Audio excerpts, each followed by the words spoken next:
It's time to fire this thing up. Welcome aboard ShipShape TV Essentials. This is your port of call for the most impactful upgrades, expert advice, and hands-on solutions from seasons past. This episode is proudly brought to you by SureHold, because anything worth doing is worth doing bright. From cleaning to protecting and perfecting, SureHold has everything you need to keep your boat shining. Don't just go boating, go showboating. Now, let's hoist anchor and set a course for another exciting episode of ShipShape TV Essentials. Thanks again for joining me today on ShipShape TV. I'm your host, John Greviskis, and in today's show, we're going to take a closer look at the bottom job. Now, there's a lot more to this job than you might think. A proper bottom job consists of a thorough inspection of your boat for electrolysis, the testing of your running gear, the cleaning of your sea strainers, and naturally, the hull preparations. We're going to take a closer look at the different epoxy primers that are on the market, what tie coat primers are for, and naturally the different anti-fouling paints that are available. Now, these copper-based anti-fouling paints are just another way to make your boat ship-shape. If boating's your game, then you'll agree. Ship-shape is the way to be. Out on the lake or on the sea, ship-shape means trouble-free. Ship-shape means being neater. Ship-shape makes boat work easier. Ship-shape is the way to go. The ShipShape Boat Care Show. ShipShape, America's favorite boat improvement show, is being brought to you in part by the paint professionals at Cape Marina, located in Port Canaveral, and by WLRQ Light Rock 99.3 FM, playing the best light rock from the 70s, 80s, and 90s, and by Boathouse Discount Marine. If you need it, we probably have it.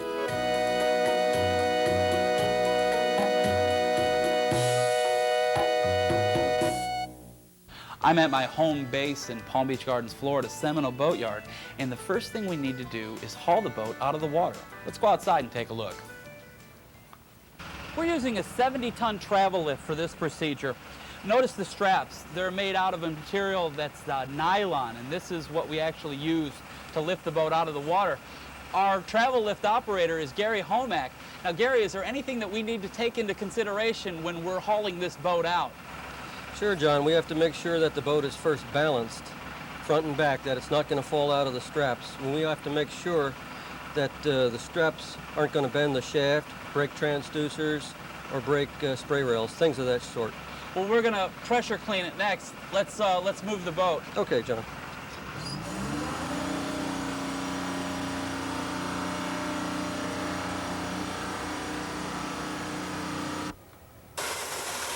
Now, this particular high pressure hose that we have here is pumping out water at about 3,600 psi. And what we're doing here is we're getting off the slime and algae. We're taking that off the hull. Next thing we need to do is scrape our hull. And whenever you're scraping barnacles off your hull, it's a good idea to wear gloves, because if you get cut by one of these, you can get a pretty nasty infection. And I don't know if you can get in here, but let me show you the head of one of these barnacles. These are the things that do the damage, and what they do is they attach themselves to the hull or the running gear, and they just start eating away at that surface. Now, how an anti-fouling paint works is it leaches, or it releases itself every so often, kind of like that I don't know if you remember the commercial with Contact, that medicine Contact, but you know, the time release capsules. Well, it's kind of how an anti-fouling paint works. Its life is anywhere between 12 and 18 months, so you need to get this job done on your boat about that often, about every year or year and a half.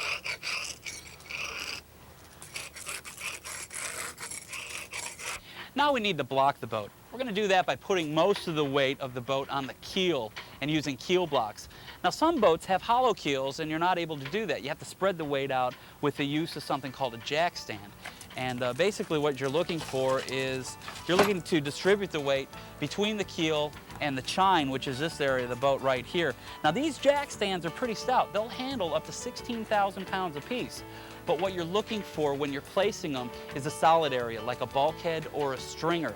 Now, if you're not sure where that is on your boat, take an instrument like a hammer, tap down the hull, and find a more dense noise, a little deeper pitch, and that's where your solid area is. Right now, we need to hear a word from our sponsors, but please, stick around.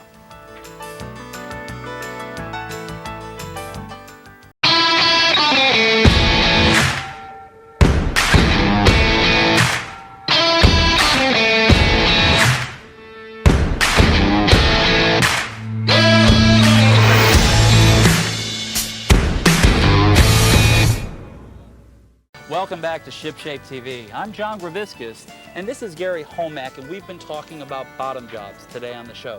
We're to the point of checking the running gear, Gary. Now, what are we looking for? John, let's get under the boat and take a look at the running gear. What we're looking here, first, we're going to check, see if the cutlass bearings. Now, can you point out where the cutlass bearing is? Okay, the cutlass bearing is inside the strut in this position here, and the shaft runs through it. And what we'll do is grab the back end of the shaft, try to wiggle it and see if there's any play in it. Okay. And this one doesn't seem to have any play. So we're in good shape here. Right. Now, every time that a boat's hauled out and you guys do a bottom job here at Seminole, you look for signs of electrolysis. Can you tell me, first off, what electrolysis is? Sure, electrolysis occurs when an electric current flows through the water through the dissimilar metals and will actually eat up the metals, change the molecular structure, and do a lot of damage. What are some signs of electrolysis? You'll see pitting in the metals, and you'll see chips missing in your wheels, and it'll actually eat right through the screens under the boat. Okay. Now, all of your metals on the bottom of the boat, they need to be grounded and bonded. But can you pick up electrolysis from other sources? Oh, sure. You can pick up electrolysis. Can occur if your own boat is not properly grounded, or if a boat next door to you is plugged into shore power, or even if there's a battery, someone throws a battery in the water, the electric current can flow through your metal and cause this electrolysis. So it's a good idea to check your running gear and all of the metal, your sea strainers and everything, every time that you haul out the boat. That's correct. Now, what do you do when you want to bottom paint your running gear? We have to naturally clean the shafts and the props. What tools do we use? Okay, what we'll do here, normally at Seminole, we'll take a die grinder with sandpaper on it. Say we have one here with 80 grit paper to hit this heavy barnacle encrusted paint, and we'll take this thing and we'll just run up and down the shaft. So you're taking the old paint off? Yeah, and we'll just take it off like this. And you're taking it all the way down to the bare metal. That's right, we'll go right to bare metal like that. Now, what about on your wheels? Okay, on the wheels, what we'll do is we'll change out and use a Scotch-Brite pad. This is an example of a Scotch-Brite. So you don't use pad. like a grit on that what would change the pitch and maybe the cupping on the wheel? Right, a sandpaper is liable to take off too much material and change the actual shape and pitch of the wheel. Well, you know, some of these wheels run in upwards of, you know, $17,000, $18,000 a piece, so you really don't want to be taking that metal off. While Gary finishes cleaning this up, I want to show you a new boat lift that's out on the market. Let's take a look. Good morning, Jim. Hey, good morning, John. How you doing this morning? I'm doing good. This Good. is Jim Giannotti of Low Profile Boat Lifts. And Jim, you brought a new style boat lift to South Florida, and I really like the look. Tell us about it. Well, John, I'm really excited to be able to offer Florida residents this type of lift. It is very new for down here. This design is a proven design. It's been around since 1981 up in the mid-Atlantic.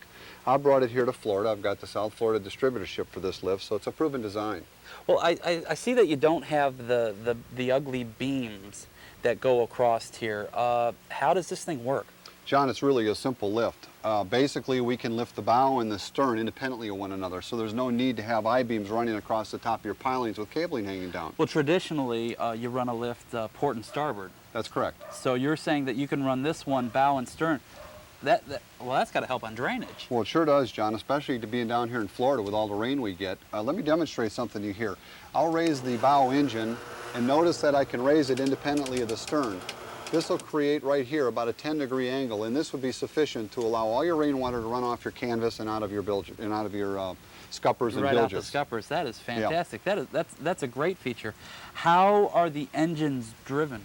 John, it's real simple. We have two switches right here that are conveniently located for the control of both motors. Right. They're fully encased in a weather protective type of plastic, and what we do, John, is it's an electrically driven motor that drives a worm gear here that drives the big gear.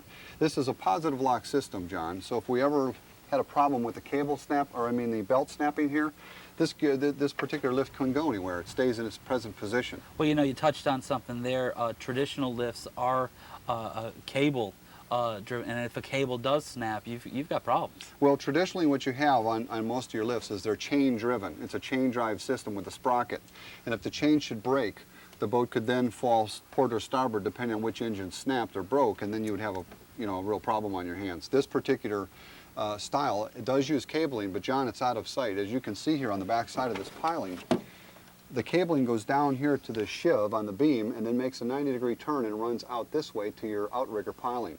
So it's out of sight, out of mind. So that's really safe, smart engineering. I like that. What are some other features of the lift? John, it's great. It comes standard with these guide poles to get aboard in any kind of windy or tidal conditions. The other standard features, we give you a workboard on the other side of the boat that comes with the lift, and that runs 16 feet across the beam of your boat, the length of your boat, so that you're able to work on that side of your boat.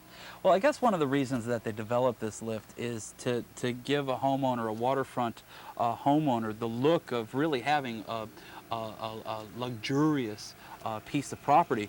Do these guide poles remove it all? So yeah, John, these are very simple. These things come right off. So you can take them off if you don't want them. They're optional. They come with the lift, but a homeowner can take them off if they don't want to even look at the guide poles. That's fantastic. I noticed that you have a workboard on the other side. Does that come standard? That's standard feature. The only two options available for this particular lift, John, would be a remote control that would operate like your garage door opener, or stern platforms here to be able to work on your lower units or change a prop. Let's talk price. What are we looking at with one of these?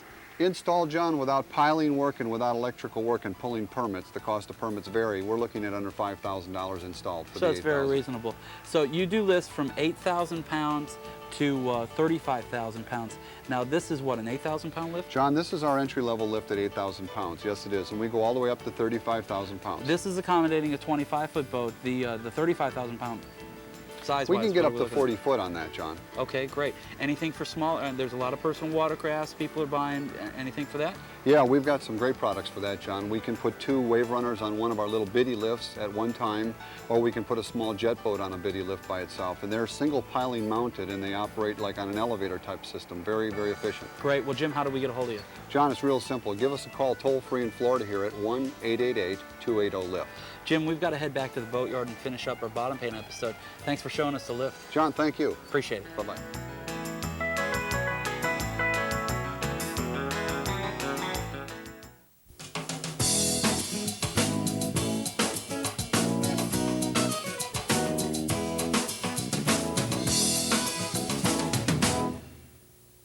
Today on What's Out on the Water, we're going to experience a taste of the Regal life.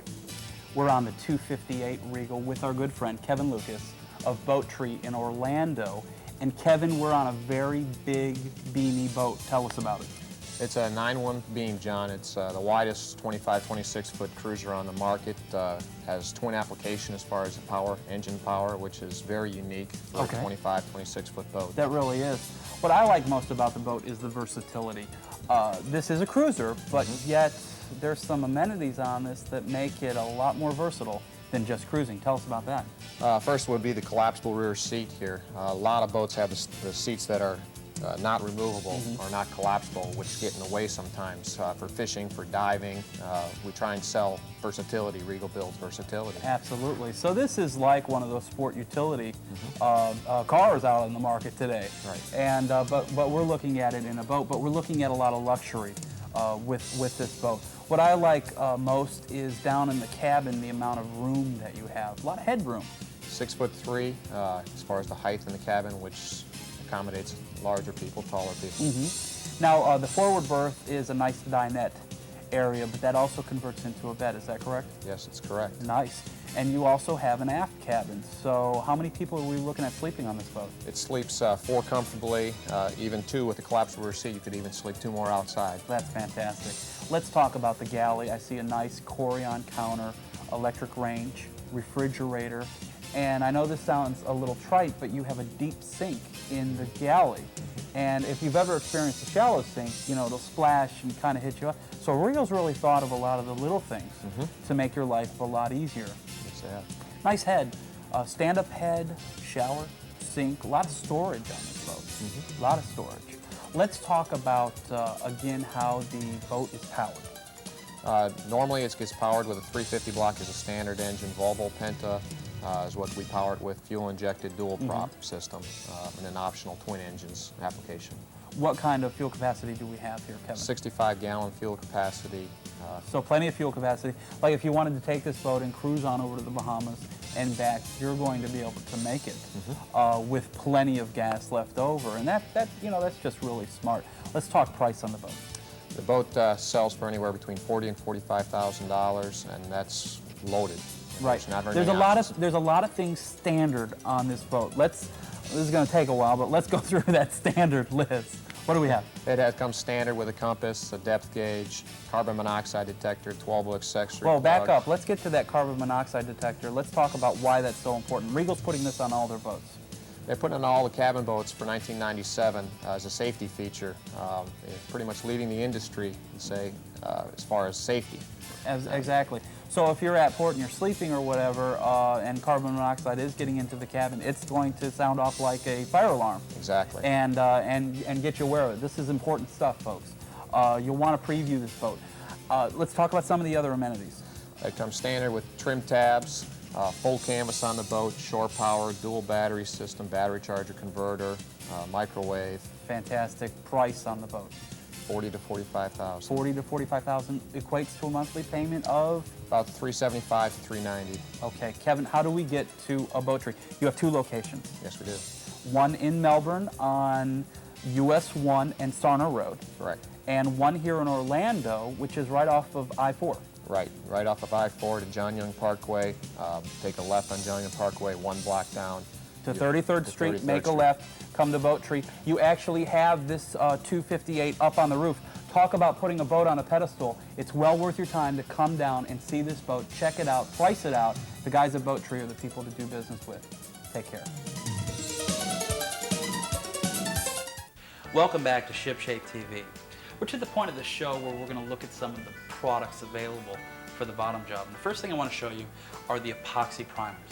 Now this is an Interlux 2-part epoxy primer, and you'll mix these 2 together and coat your running gear. Once your running gear is completely ground down and smooth, it's time to apply 2 coats of this material. It's good for either fiberglass or metal. Now Interlux also puts out a version that's just for metal as well.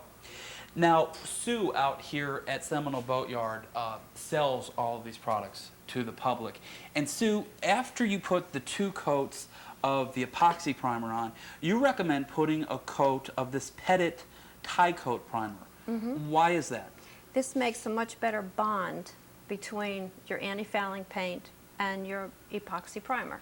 So Makes in it layman's stick. term, this sticks very well to the epoxy primer, and the anti-fouling paint sticks very well to the tie coat primer. That's right. 1 coat of this. 1 coat. Then we get into our anti-fouling paints. Now anti-fouling paints today are copper-based. They're actually a cuprous oxide.